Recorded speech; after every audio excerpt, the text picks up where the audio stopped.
just had it delivered by DPD.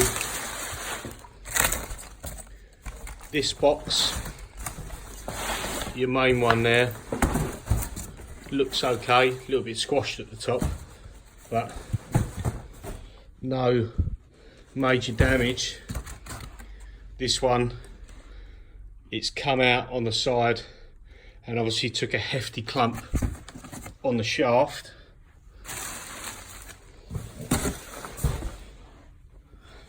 And I'm pretty sure that that shouldn't be doing that.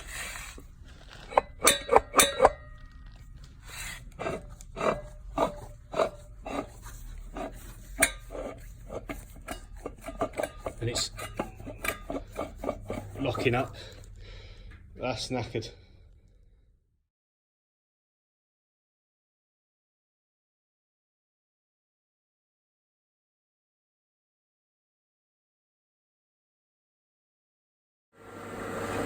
Got another cast weld repair here. This time it's off the end plate of a 240 volt single phase motor. This is one that I bought last week online. Unfortunately, when it turned up with the couriers, it had been dropped. Now this is the end that's sealed, that there's no shaft to stick out on this end. The actual shaft with the keyway is on the other end of the motor. So what had happened, it's been dropped onto that shaft. Luckily enough, the shaft had a protector on it, so it's not damaged, but where it had punched in, it had slid in the bearings and actually split this end case all the way around and just popped it off like a cap. So you might be able to see there that it's actually split all the way along this line, all the way around. So what we've done is we've clamped it in place because it was a lovely clean break, which was lucky, other than that piece that's missing there, but we can potentially fill that. Now this hasn't got to be sealed, so I'm in two minds whether to just stitch around it, because I don't want to warp the hell out of it and then it not fit back on or it doesn't sit. We've got it clamped to this big alley block here as a bit of a heat sink, so I might not weld all the way around because they sent me a new motor and told me to scrap this one, keep the capacitors to use them and scrap it. So I'm going to try and fix it, so then I've got myself a free 3 horsepower single phase motor that I can use on something else. So let's go and have a go, see how it welds.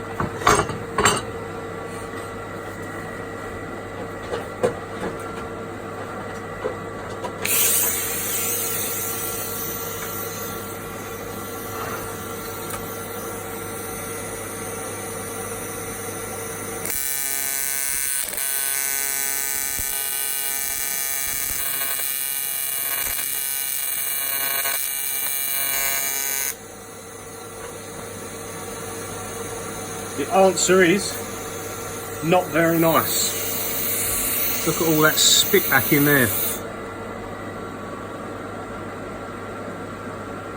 Not very nice at all. We'll persevere.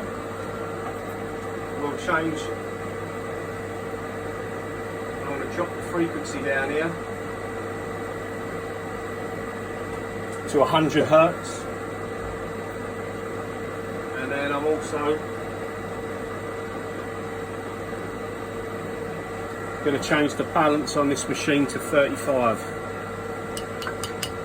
Let's try in a different spot. Like I say, this hasn't got to be all the way around. If I can just get this cap held on, then it will save the motor, and that's good enough.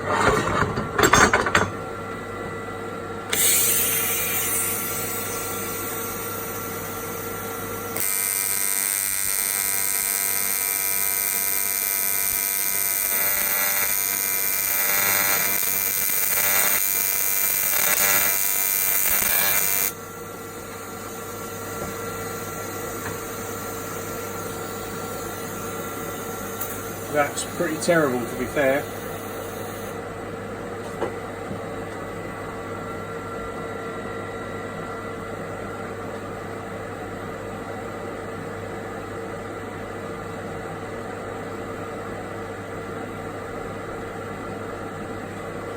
Let's try a different setting again.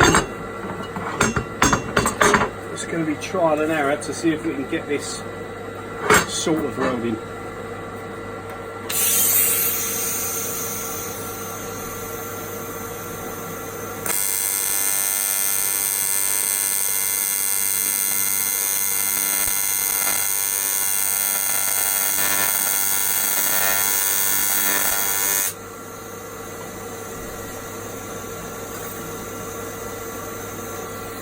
There is so much crud in this. Have a look at them.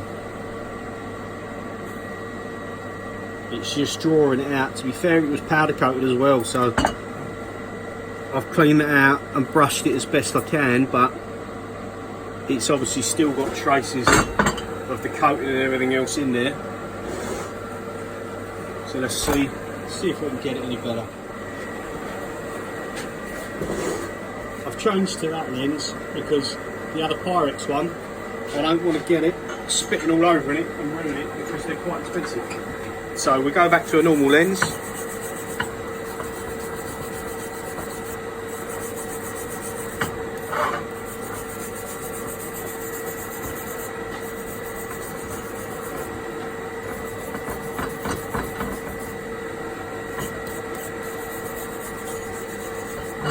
Bit more brushing. And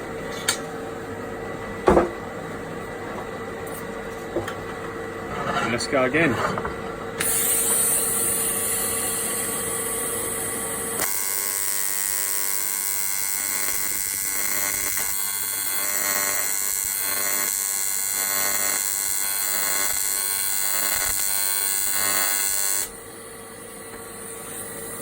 We're getting there.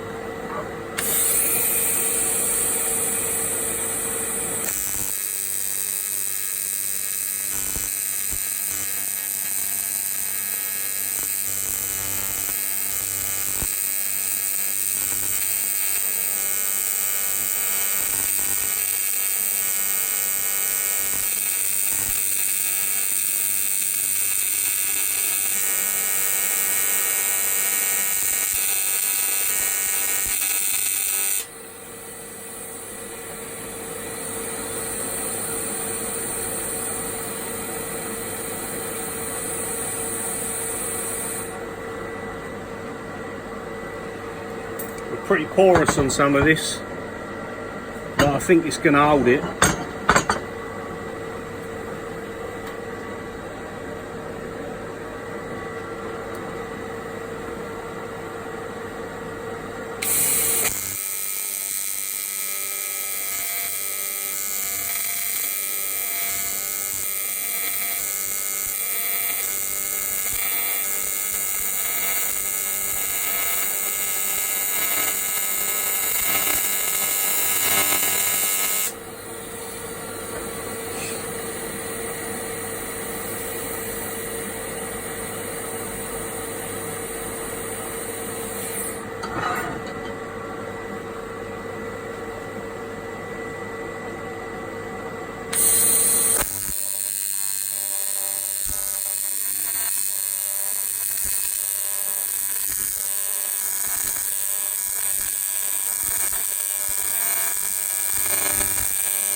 I had to cut that last video off because whilst filming I got a phone call. So we've gone round it, we've got quite a big fat weld there. There's still a couple of porous bits like that, but I didn't grind it back down because I don't really care how this one looks. But that's closed it up, and hopefully we're going to let that cool down, and it hasn't warped because we've used this heatsink. Because already that's not too bad to touch. So fingers crossed that solves it, and I can put it back on the motor and should be good to go. Job done. So here's the cap off the motor that we welded up. There's the finished article. Not overly pretty, but it is what it is. Now, rookie error I made, getting carried away, more interested in doing the video than paying attention to what I'm doing. I welded this and it was welding like shit, and I cleaned it up as best I could, and I was expecting it to be a little bit nicer actually, considering the motor's never been used, so it wasn't grotty, it wasn't oily. And it's not the main reason, but it's one of them, is that I cleaned that up really nice, flat disced it off, brushed it all up till the two pieces were clean. Forgot about the inside. Because I clamped it down to this block and cleaned it all up, I concentrated there, got it nice, had it clamped, happy days. Not happy days, because I didn't clean the inside and forgot. So a lot of the shit that come out in the weld was probably being sucked up from the inside. So you've got spots here where not too much powder coat went on, so you probably had nicer sections than others, but here obviously you can see we bubbled up. Still didn't penetrate all the way through, which I wasn't aiming to do anyway, but it's probably drawing some of that powder coat through on the inside. So we're done. We still managed to, let's just sit here, we still managed to keep it almost perfectly flat by having it clamped down and letting it cool. We haven't introduced any rock, or if there is, actually you could say there, that probably doesn't even show on the camera, but it's the minute amount.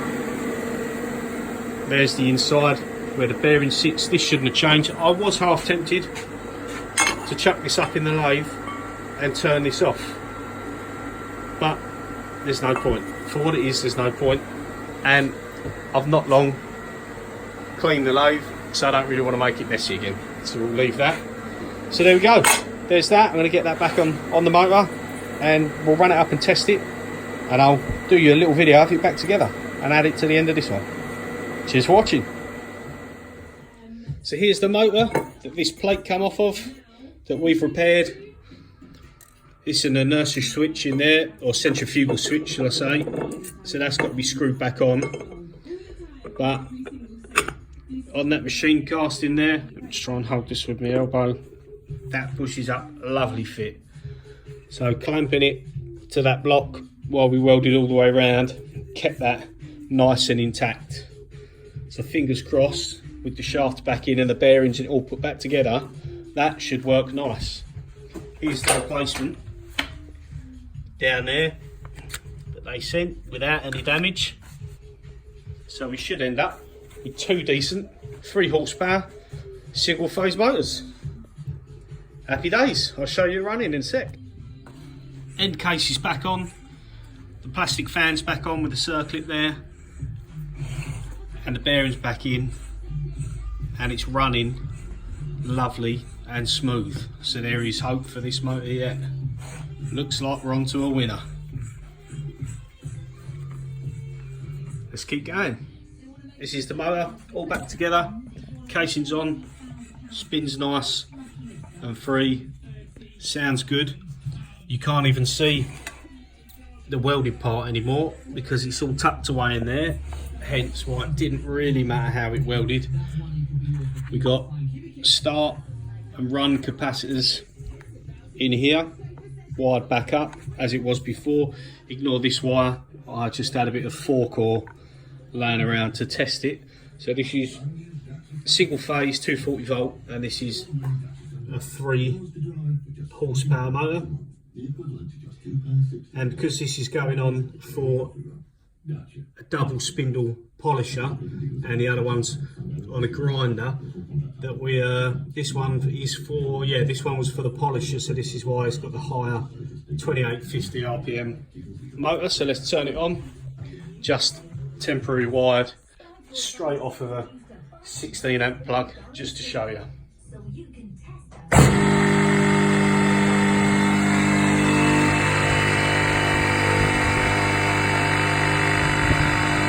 There we have it.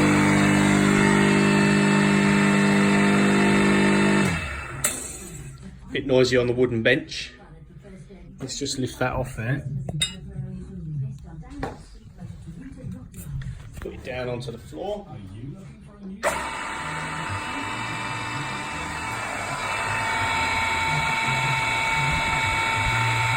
And there you go. One motor that they let me keep and said was good for scrap. Throw it away, mate. We'll send you another one. Weld it up, put back together. Good as new. See you on the next video.